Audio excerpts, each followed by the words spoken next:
Bom dia, meus queridos, minhas queridas que estão nos assistindo nesse momento. É uma satisfação imensa estar aqui hoje, assessorado pela Amy, né? E desejar, já desde logo, que Raul esteja bem, que Sofia acompanhe com carinho, como sempre, né?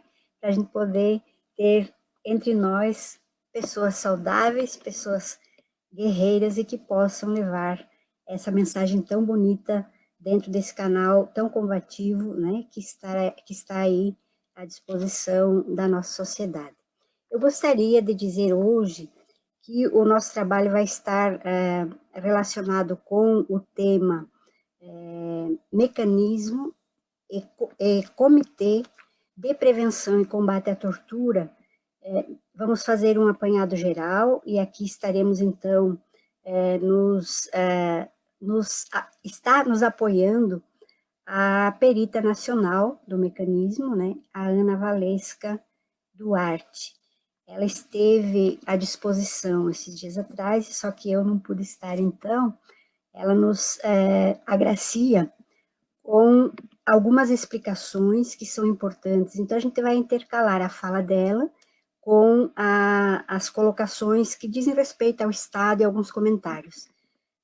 Através de vídeos, ela nos presenteou, então, ontem, porque hoje, nesse momento, ela está num outro compromisso, como perita nacional, ela corre de estado em estado, né, ontem à tarde estava no STF, acompanhando o julgamento que foi antecipado, e aí de primeira mão já coloco para vocês, um julgamento que foi antecipado referente às revistas vexatórias nos ambientes de privação de liberdade. Então, Amy, por gentileza, põe para nós ali o primeiro vídeo de Valesca, que é o vídeo que vai fazer... Boa tarde a todos e todas, meu nome é Ana Valesca, estou perita do Mecanismo Nacional de Prevenção e Combate à Tortura.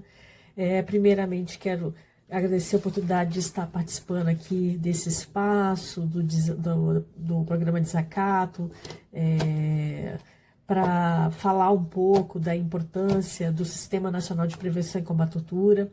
Agradeço também o convite da colega e companheira Erli, membra e presidente do Conselho Estadual de Direitos Humanos do Estado de Santa Catarina, por essa oportunidade. Então, eu gostaria de começar falando, né, da importância desse Sistema Nacional de Prevenção e Combate à Tortura, quando que o Brasil aderiu, né? Isso começou, inclusive, em razão da necessidade de, após o período da ditadura de 1964, né, nós tivemos a redemocratização, tivemos uma nova Constituição que foi aprovada em 1988, que a partir dali também começou a prever que o Brasil não poderia, que seria vedado penas cruéis, prisão perpétua, tratamento cruel e degradante, pena de morte e tortura. A partir daí, começou em 2000 um movimento, né, formado, tipo um comitê provisório, formado por representantes da sociedade civil, que viram a necessidade, né, do Brasil implementar uma política pública de enfrentamento e erradicação da tortura no Brasil. Foi feita uma cartilha, várias campanhas na época, e quando chegou em 2007, o Brasil aderiu ao protocolo facultativo de prevenção e combate à tortura da ONU, né, que inclusive na época foi sancionado pelo atual presidente da República, e a partir dali surgiu um comitê provisório, representado pela sociedade civil, que começaram a discutir e debater, né, junto com o ministro na época, que era secretário nacional de Direitos Humanos, a necessidade de criar uma legislação federal que implementasse o Sistema Nacional de Prevenção e Combate à Tortura, criando-se o mecanismo e o Comitê Nacional de Prevenção e Combate à Tortura. Importante essa observação contextualizada e histórica que a Ana Valesca traz, porque muitas vezes a gente fica perguntando, bem, agora vão inventar mais uma coisa em Santa Catarina? Vão querer que crie algo que está deslocado de outros contextos? Não, muito pelo contrário. Nós estamos contextualizados e, inclusive, eu gostaria de antemão mostrar para vocês aqui, olha só, esse relatório que foi elaborado pelo mecanismo, certo? No ano de 2023, aqui em Santa Catarina, teve a sua passagem também, e visitou algumas casas de custódia, visitou também comunidade terapêutica, e que, como resultado, né, traz para nós uma importante gama de recomendações. Então, esse contexto histórico, onde o Brasil se insere como um dos estados parte da ONU e que, por sua vez, tem compromissos com a CDH, ou seja, com a Comissão de Direitos Humanos, com a Corte Interamericana de Direitos Humanos, e que, por sua vez, precisa, para combater para a prevenção e combate à tortura, estar prevendo e estar criando mecanismos. Então, isso é importante, essa contextualização. Vamos ao segundo vídeo, que também dá continuidade ao tema. Então, a partir desse movimento, foi se discutindo várias medidas de lei, onde discutiu uma lei, começou a ter debates, reuniões nas comissões de direitos humanos do Congresso, do Senado, da Câmara, e a partir daí surgiu e foi aprovado, né, e sancionado a Lei 12.847 de 2013, que instituiu o Sistema Nacional de Prevenção e Combate à Tortura no Brasil. E aí criando-se o Comitê Nacional e o Mecanismo Nacional. Ambos têm atribuições específicas. O comitê é um colegiado composto por representantes do governo e da sociedade civil, com atribuições específicas, mas eu venho também aqui falar da importância também, né, de se ter essa política nos estados, né, e instituir essa política também através de lei, e a lei, inclusive, prevê e assegurar prerrogativas aos peritos dos mecanismos de prevenção e combate à tortura, como também garantir também a autonomia, né, deste órgão, remuneração, né, e orçamento para que mantenha o funcionamento deste órgão. E os comitês, né, de prevenção e combate à tortura, seja os comitês estaduais, como também o Comitê Nacional, eles têm um papel político, né, de fortalecer e apoiar o trabalho dos peritos dos mecanismos de prevenção e combate à tortura, como também de selecionar esses técnicos, esses peritos que irão exercer esse papel, né, em campo, de inspecionar espaços regulares de privação de liberdade, apontando violações de direitos humanos, emitindo recomendações, né, para prevenir ou combater a tortura. É importante destacar que o Brasil aderiu ao modelo da Argentina. Atualmente, no mundo, nós temos em torno de 90 mecanismos de prevenção e combate à tortura. A maioria dos países tem mecanismos preventivos, com exceção do Brasil. A Argentina criou esse modelo com o comitê e o mecanismo, sendo um órgão com trabalho mais técnico e um outro órgão mais político.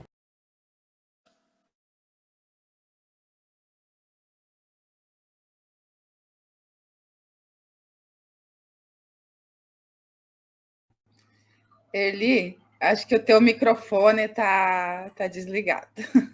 Desculpa, é porque eu tive um problema aqui de garganta. Desculpa, desculpe vocês aí, olha só. Eu vou repetir então. Quando ela nos coloca os números, né, de países que estão trabalhando esse tema, e que já tem os seus mecanismos, já tem os seus, eu diria assim, os seus instrumentos, né, de controle para o tema prevenção e combate à tortura, que são mecanismos estatais de suma importância, principalmente porque, se nós olharmos a história, né, nós vamos perceber que alguns países, notadamente a América Latina, vamos nos centrar aqui, tem uma história de repressão, de ditaduras, etc., né? Diferente, por exemplo, quando ela cita Brasil e Argentina, nós temos uma diferença aqui que eu quero chamar a atenção. Quando da ditadura argentina, ou seja, no desenrolar dos acontecimentos para o fim, que foi o combate e a extinção da ditadura, nós vimos na Argentina que não teve anistia, né? E nós estamos no momento agora, no nosso país, inclusive que tem aí um projeto querendo ser empurrado goela abaixo, né, do povo brasileiro, através da extrema-direita golpista que está lá no Congresso, que quer que esse projeto seja pautado e seja votado e seja aprovado. Olha só. Por que isso? Porque nós temos uma história no Brasil de ditadura que não foi igual à Argentina, que foi um processo que anistiou. Então, nesse sentido, é importante a gente lembrar que nós não estamos fora de contexto, que nós estamos caminhando para a construção, e mais adiante vamos perceber que em Santa Catarina como é que está o cenário, né? E por isso, então, a Valesca, com essa contribuição em seguida ali, pega o gancho anterior e remetemos para a próxima fala dela. Então, o comitê, sendo o órgão responsável para sancionar os peritos, esses peritos, na legislação, devem ter a garantia de suas prerrogativas de atuação, onde eles, através da legislação que foi instituí-los, ter a garantia de acessar todo e qualquer local de privação de liberdade, escolher quem entrevistar, em que espaço entrevistar, quando e onde, ter acesso a documentos, registros dessas pessoas privadas de liberdade, né? Pessoas que também eventualmente prestarem informações, ou servidores, ou instituições sobre uma denúncia de violações de direitos humanos ou prática de tortura ao mecanismo, não devem ser, por lei, né, devem ser garantidas que não sofrerão retaliações, isso também deve constar na legislação. E nesse sentido, eu venho falar da importância dos estados aderirem a essa política de implementar os sistemas estaduais de prevenção e combate à tortura. Atualmente no Brasil, nós temos o mecanismo e o comitê do Rio de Janeiro, o mecanismo e comitê de Rondônia, o mecanismo e comitê do Acre, o mecanismo e o comitê de Sergipe, Espírito Santo e Fortaleza, que recém foi instituído por lei, ainda estão aguardando serem empossados. Então, assim, precisamos avançar. São 27 unidades federativas ainda que precisam aderir. Alguns estados já estão tramitando projetos de lei, né, para instituir os seus sistemas estaduais de prevenção e combate à tortura, pois essa política é importante para que possamos realmente alcançar uma política pública em todo o Brasil para o enfrentamento e a erradicação da tortura no Brasil. Então, esse foi o objetivo, porque o Brasil aderiu, porque o Brasil é signatário, né, deste protocolo internacional, desse tratado internacional, né, com a ONU, a prevenção e combate à tortura. Então, daí a importância do Estado de Santa Catarina também, né, instituir por lei, pois já vem em torno de 8 anos esse debate, né, é chegada a hora do Estado de Santa Catarina instituir essa política também de prevenção e de combate à tortura, instituindo o comitê e o mecanismo estadual de prevenção e combate à tortura, pois os espaços de privação de liberdade que o mecanismo inspeciona, emite recomendações para fortalecer políticas públicas para enfrentamento à tortura e à erradicação da tortura, né, precisa instituir essa política. E este mecanismo, instituído por lei, deve ter essa garantia de autonomia e remuneração. Então, olha só, quando nós ouvimos a perita dizendo que é importante a gente estar priorizando, até eu diria, o trabalho para a implementação tanto do mecanismo quanto do comitê, não é à toa, gente. Olha só, aqui nós temos algumas imagens, eu estou tirando do relatório, tá? Estou mostrando o relatório. Algumas imagens que que nos assustam até quando nós tratamos do tema em Santa Catarina, né? Esse relatório, ele é um relatório público, ele está à disposição, a gente vai estar, inclusive, colocando, ele é um documento bem extenso, bem detalhado, inclusive, né? A gente vai estar colocando à disposição do nosso público para que possam conhecer todo o trabalho que foi realizado pelo Mecanismo Nacional de Prevenção e Combate à Tortura em Santa Catarina, e que, por sua vez, inclusive uma curiosidade, olha só, aqui temos uma foto, que é a foto de capa, né, que ela traz para nós uma cena bem cruel de deterioração de patrimônio referente às partes internas, né, do complexo penitenciário de Florianópolis. E aí nós vamos, então, adentrando no tema, vamos para as comunidades terapêuticas. Recentemente, inclusive, aconteceu aqui, eu digo recentemente porque tudo é muito, em termos de história, é tudo muito perto, né? Em abril do ano passado, nós estivemos acompanhando, como Conselho Estadual de Direitos Humanos, nós estivemos acompanhando o trabalho que a missão do Conselho Nacional de Direitos Humanos veio realizar em Santa Catarina, dos dias 8 a 12 de abril. E essa missão, ela foi não só com a população em situação de rua, na rua propriamente dito, né? Tanto em Palhoça quanto em Florianópolis, ali na passarela, também naquele local onde tem uns containers lá que o pessoal é como um mecanismo, perdão, como um equipamento municipal de atendimento às pessoas em situação de rua, né? Foi também feito visita em comunidade terapêutica. E, de certa maneira, o que está nesse relatório, ele meio que combina, né, complementa a detecção de problemas estruturais, problemas de várias naturezas que foram detectados também pela missão do Conselho Nacional, que era uma missão diferente da que o mecanismo fez junto ao Ministério Público e outros órgãos do Estado. O que eu quero dizer com isso? Que não é à toa, ou porque nós queremos, ou porque nós achamos que é importante. Não, é porque é necessário, urgente e tem uma relevância muito grande como uma política para ser instaurada dentro do Estado de Santa Catarina.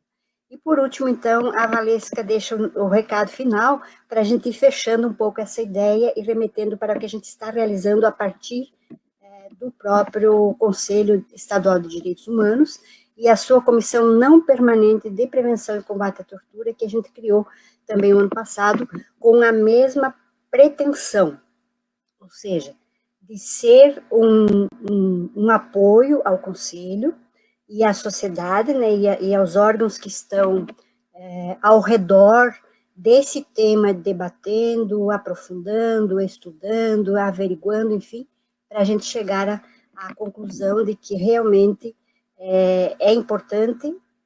Essa conclusão nós já chegamos, que é necessário a gente agilizar o trabalho, é isso que eu quero dizer. Então, a última mensagem da Valesca, para a gente ir fechando, então, a parte que diz respeito ao trabalho dela dentro do mecanismo nacional. Daí a importância de a política ser instituída através de lei, porque ela vai dar essa garantia da autonomia, da atuação, da autonomia funcional desses peritos, né? A remuneração também, como também o Estado deve prever também, né, onde instituir essa política, o orçamento, né, para que garanta a manutenção e o funcionamento, né, do mecanismo de prevenção e combate à tortura. Daí a importância, né, dos estados também aderirem esse protocolo e instituir por lei esse sistema estadual de prevenção e combate à tortura.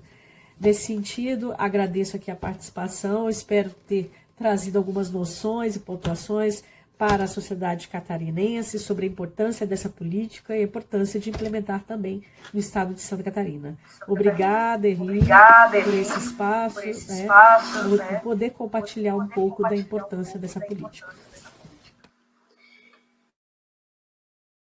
Ter a participação, mesmo que não presencial, né, de Ana Valesca Duarte, nossa perita nacional. Aqui está, então, para quem tiver interesse, né, o nome completo desse relatório. Ele se chama Relatório de Inspeções Regulares no Estado de Santa Catarina, claro que realizado, então, como eu dizia anteriormente, pelo Mecanismo Nacional, né, de Prevenção e Combate à Tortura.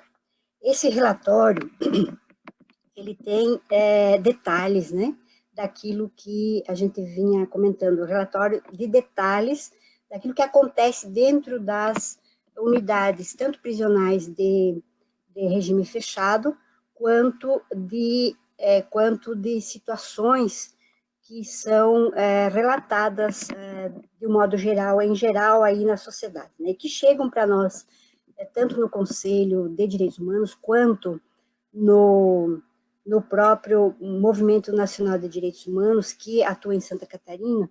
Vocês podem observar ali as imagens, elas são algumas bem chocantes, né, bastante significativas, que dizem muito sobre a relevância dessa urgência aí que a gente está falando. Eu até estou usando uma redundância, né, no sentido de dizer, olha, o que está acontecendo, algumas providências já estão sendo tomadas desde 2023 mesmo, porém algumas outras ainda não. Vou citar um exemplo que nos preocupa bastante, que é o que está acontecendo em Mafra. A recomendação do mecanismo foi no sentido de que houvesse instalação de câmaras no ambiente prisional. E, ao contrário disso, inclusive, decisões judiciais já estão meio que na direção contrária, ou seja, de não instalação de câmaras, o que significa dizer que a gente fica numa insegurança, né, numa insegurança de que realmente os direitos humanos dos apenados esteja, ou dos internas, esteja realmente sendo assegurado. E eu me remeto aí para a Lei de Execuções Penais, né, que tem a sua beleza estrutural e tem a sua, eu diria assim, a sua deficiência no sentido da execução realmente do que lá está preconizado. E aí, para concluir, então, a nossa reflexão de hoje, eu gostaria de noticiar, assim, de primeira mão também, a comunidade catarinense, em especial defensoras de direitos humanos, pessoal de pastoral carcerária, pessoal de direitos humanos, dos centros de direitos humanos que a gente tem na cidade, no estado, o pessoal que está diuturnamente preocupado com essa política de atenção mesmo às pessoas que, por uma razão ou outra, estão no sistema prisional, nas comunidades terapêuticas, nos ambientes, né, de acolhimento de longa permanência, como, por exemplo, o que antigamente a gente chamava de asilos, né, asilos para idosos, os como é que chama? Os SAICAS, que são os ambientes, as casas de acolhimento institucional de crianças e adolescentes em situação de medida protetiva, né? Esses ambientes todos, eles são ambientes próprios da inspeção do mecanismo, seja ele estadual ou federal, né?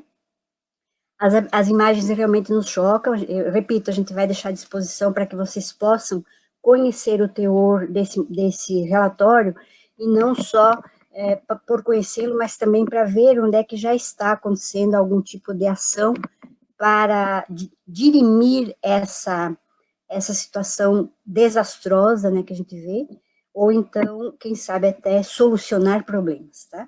Outra coisa, então, e repito, a título de informação mesmo nesse momento, é que, ó, aqui está a Amy colocou para nós, muito bom, o endereço eletrônico onde a gente pode acessar, então, esse relatório de Santa Catarina. É um relatório bastante importante. Bom, agora a última parte, que é a parte do que a gente já está fazendo. O Conselho Estadual de Direitos Humanos, por suas instituições governamentais e as organizações da sociedade civil não governamentais, né, que estamos ainda no mandato vigente, nós criamos uma comissão não permanente de prevenção e combate à tortura, ou pró-comitê de prevenção e combate à tortura. Essa comissão, ela tem duas tarefas. A primeira delas é se apropriar dos elementos, propriamente dito, que esse relatório traz e outros elementos que chegam para nós afora o relatório, para a gente poder aprofundar o tema e debater com o governo do Estado a criação do comitê e do mecanismo. Ficou claro na fala da Valesca a diferença entre um e outro, né? O comitê como instrumento para que o mecanismo funcione e o mecanismo através dos peritos. Então, esse diálogo a gente iniciou ano passado, estamos agora dentro do segundo momento, que é o momento que a gente esteve, o dia 20, agora passado, com a secretária, inclusive, passamos, na verdade, uma tarde com a sociedade civil, algumas organizações que fazem parte dessa lista, desse elenco de pessoas e órgãos, perdão, e organizações preocupadas com a questão da tortura dentro do nosso Estado, né? Toda essa onda, de repente, de violência que está sendo, inclusive, instigada de uma maneira muito perversa no nosso país, e não diferente em Santa Catarina, que, inclusive, é o campeão em células neonazistas, né, segundo o próprio relatório, que é um outro relatório agora, do Conselho Nacional de Direitos Humanos, que também, na mesma época, ano passado, fez uma missão em Santa Catarina, e a gente acompanhou, né? E aí, nessa reunião, então, do dia 20, durante a tarde, a gente trabalhou a importância da criação do comitê e do mecanismo em Santa Catarina através de lei, né? Trazendo, inclusive, um exemplo do Mato Grosso do Sul, para a gente poder ver quem é que vai participar desse comitê, quem é que vai ser chamado para o debate e para aprofundamento do tema, e assim por diante. E, na sequência, no final da tarde, então, entramos em reunião com a nova secretária da Assistência Social, Mulher e Família, do Governo do Estado, a SAS, onde, por sua vez, apresentamos também o mesmo conteúdo, né, que a gente trabalhou durante a tarde, e nos colocamos perante ela como sociedade civil, como conselho em si, e movimento social, para um diálogo mais aprofundado, para a gente encaminhar, sim, os diálogos necessários, as reuniões necessárias, os documentos que forem necessários como comissão, como sociedade, como conselho, né, para garantir que nos próximos meses a gente possa ingressar com um pedido formal, já elaborado, né, já bem trabalhado por essas frentes que eu acabei de mencionar, e a gente poder, então, dizer, olha, Santa Catarina, a partir de agora, vai ter, sim, o seu mecanismo, o seu comitê, vai estar, através do comitê, chamando a sociedade em geral para fazer parte do processo que vai eleger, que vai trazer para a roda de execução do que é o fazer propriamente dito do mecanismo através dos peritos e peritas, né? Ver quantos peritos ou peritas vamos estar chamando para dentro dessa proposta de legislação. Enfim, obtivemos, então, da secretaria uma boa vontade, através da secretária, de fazer esse diálogo, né? Com uma preocupação já muito mais, digamos, direcionada, porque a gente sabe as tendências que hoje estão postas dentro de todo o fazer do governo, né? A gente não tem ilusão quanto a isso. A gente tem, sim, clareza de que algumas escolhas, alguns direcionamentos, algumas orientações, inclusive algumas manifestações do governo do Estado com relação a várias situações de não cumprimento de legislação, inclusive com relação aos direitos humanos, e vou dar um exemplo aqui para vocês, o que ele fez, por exemplo, ali em Pomerode, algum tempo, logo atrás aqui, não muito tempo, né?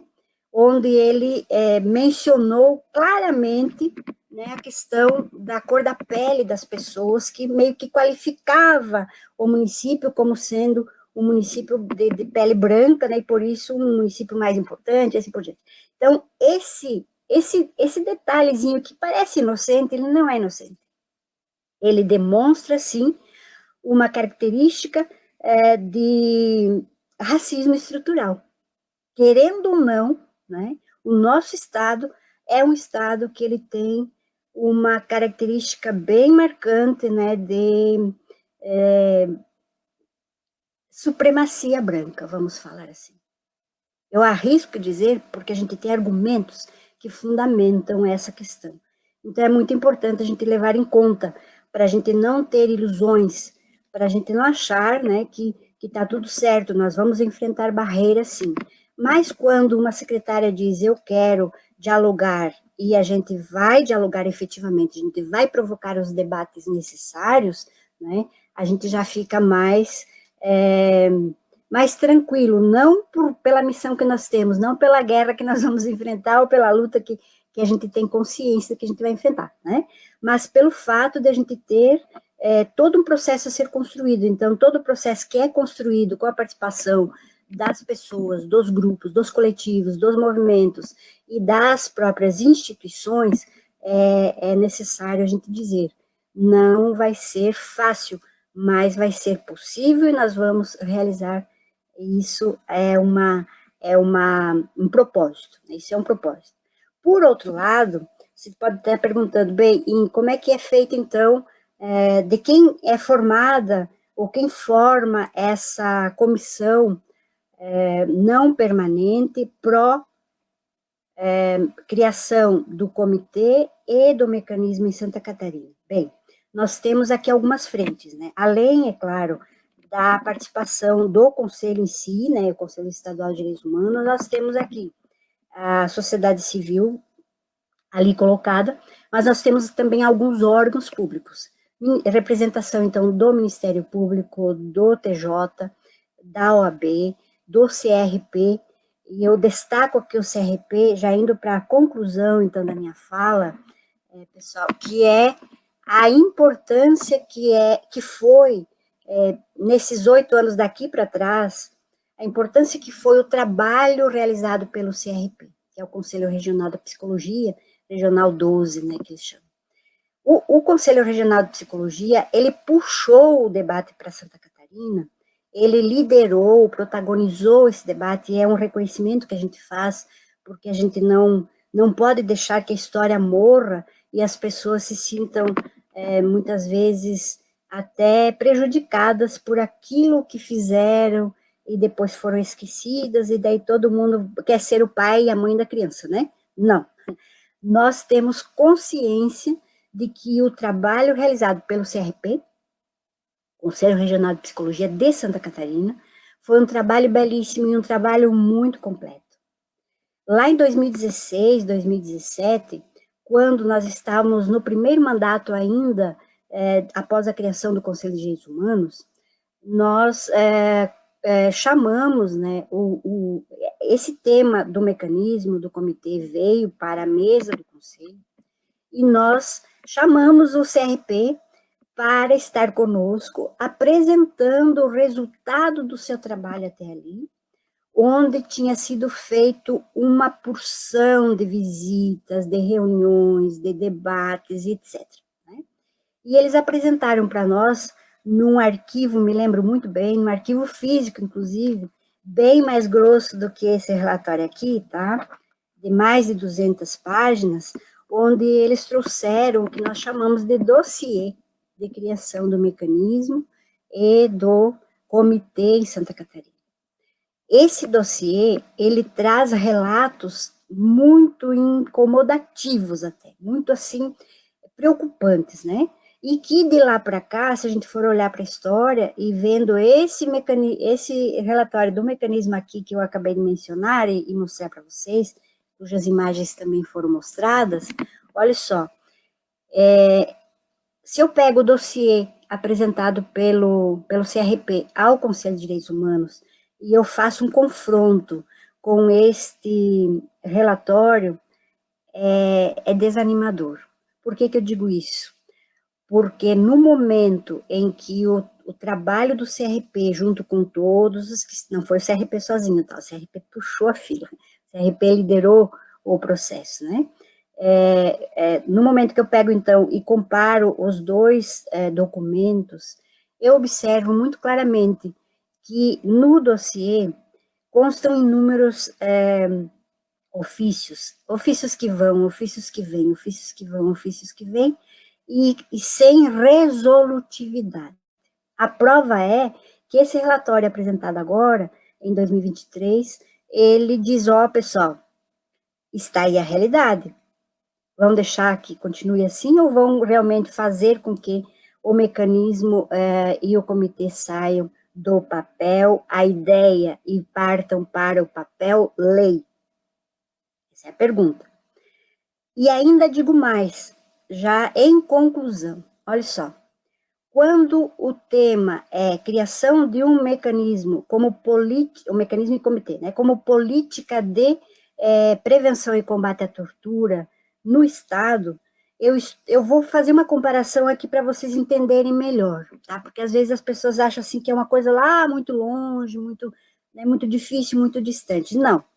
Se você pegar o Sistema Único de Saúde, por exemplo, você vai observar que as unidades básicas de saúde, as unidades de pronto atendimento, ou seja, as UBSs, as UPAs, ou então os veículos itinerantes de vacinação, tudo isso, o SAMU, tudo isso faz parte, então, dos equipamentos que operacionalizam, no Brasil inteiro, né, no caso, a execução, na verdade, da política de atenção à saúde universal através do Sistema Único de Saúde. Então, os mecanismos são criados para dar esse tipo de viabilidade, digamos, à política. Vou dar outro exemplo comparativo também, que é muito comum e as pessoas entendem também, que é o SUS, o SUAS, né? Sistema Único da Assistência Social. O SUAS também tem seus equipamentos locais, municipais, né? Descentralizando, coloca-se no município um CRAS, um CRAS, que é o Centro de Referência da Assistência Social, o CRES, que é o Centro de Referência Especializada da Assistência Social, o CRAS tratando da proteção básica, o CRES tratando já da proteção mais complexa, da alta e média complexidade, que tem a ver com o direito já violado, né? Então, esses mecanismos todos aí de articulação da política da assistência social, eles também têm a ver com o SAICA, que vai ao encontro, né, daquilo que é o trabalho, por exemplo, do mecanismo estadual, o mecanismo através dos seus peritos para fazerem inspeções, né? Então o SAICA, as casas asilares ou ambientes de acolhimento de longa duração, que são os antigos asilos que eu mencionei anteriormente. Então, tudo isso faz parte, sim, dos equipamentos da assistência social, que, por sua vez, né, colocam a política em execução, ou seja, garantem que a política seja articulada numa engrenagem que a gente costuma dizer que faz parte de uma rede socioassistencial, né? Só que uma rede socioassistencial no município, por exemplo, ela não é sozinha assistência social, ela é também o SUS, ela é também, se tiver o mecanismo da prevenção e combate à tortura, porque a gente não sabe e não tem ideia, se a gente não for lá e não verificar os documentos, as inspeções, os relatórios de inspeções, que passam, por exemplo, numa comunidade terapêutica, num SAICA, né, um SAICA, ou em qualquer outro ambiente onde tenham pessoas, sejam para cumprimento de pena, seja para cumprimento de medida socioeducativa, que é o caso dos adolescentes, em conflito com a lei, né? Seja num ambiente de crianças e adolescentes para que sejam protegidas no que a gente chama, a partir do Estatuto da Criança e do Adolescente, que é a proteção através de uma medida de proteção aplicada pelo Ministério Público, pelo Judiciário, né? Seja numa casa asilar ou num ambiente de longa duração de idosos, onde também muitas vezes as famílias abandonam os seus entes queridos e acaba caindo em mãos maliciosas, né? Em comunidades terapêuticas da mesma maneira. Então, tudo isso faz parte de um conjunto, e é nesse conjunto que está inserido o mecanismo e o comitê. Repito, mecanismo para ser, através dos peritos, o elo de ligação entre a execução de um trabalho, nesses ambientes todos que eu falei, até a punição dos responsáveis, caso exista tortura, violência de qualquer natureza, e que degradem, né? Ninguém está colocado em algum lugar desses aí para que a sua dignidade seja diminuída, né? Então, o que a gente prevê? A gente prevê um ambiente saudável, um ambiente realmente de socioeducação em caso de adolescentes, né? Um ambiente de reintegração realmente educativo, como preconiza a lei de execuções penais no nosso país, que o egresso ele tem que ter a sua chance de reeducação, então, o reeducando, e assim por diante. Então, nós vamos passando, né, por todos esses ambientes, e é nesses ambientes onde o mecanismo atua. Portanto, é responsabilidade do Estado e é responsabilidade da sociedade estar atenta a isso, e por isso o processo que a gente iniciou, então, ano passado, que a gente pretende levar adiante e dizer, pessoal, vamos realmente nos engajar para fazer com que esse mecanismo aconteça em Santa Catarina através dos peritos. Vamos ver quantos peritos precisamos, porque nós temos várias divisões, inclusive, de região, né? Temos as mesorregiões, temos as regiões metropolitanas, temos as regiões que são feitas a partir do raciocínio, né, das associações de municípios da FECAM. Nós temos também as regiões relacionadas com a saúde, temos as regiões das dioceses, né, e vários jeitos. Então, nós temos que parar como grupo, como sociedade, como governo, juntos, debatendo através dos órgãos que estão fazendo parte desse processo. Vamos chamar mais gente para compor também, e dizer, bem, nós partimos disso, que são o dossiê do CRP, onde, através do Grupo de Prevenção e Combate à Tortura, foi debatendo e depois culminou, então, com essa comissão do Conselho, e vamos pegar esse relatório e vamos trabalhar, então, para que essas situações elas sejam realmente colocadas às claras e superados os problemas. Né? Então, eu termino aqui dizendo muito obrigada pela audiência de vocês e que a gente possa interagir, né, Emi, com esse tema que é tão importante, tão necessário, e a gente diz, inclusive, para a secretária, nós queremos que, no mínimo, o governo tenha boa vontade de dialogar conosco, porque se não for por aí, nós também temos outro rumo, que é o rumo do Ministério Público, que é o rumo da Defensoria Pública, para que promovam as ações cabíveis, né, para que esse assunto saia do papel. Exatamente, Erli, eu sempre me assusto quando eu vejo esses dados, né, que trazem, ou para quem se interessar, então, como a Erli falou, ali no nosso vídeo aqui, o desacato, tem ali a descrição, você pode ir no nosso YouTube, aqui no nosso vídeo, clicar no link que vai caminhar direto para o relatório que a Erli trouxe. Erli, muito obrigada. Obrigada a você. Grande abraço a todo mundo, bom final de semana e até semana que vem, se Deus quiser. Um beijo para todos. Produção Portal Desacato. Realização Cooperativa Comunicacional Sul.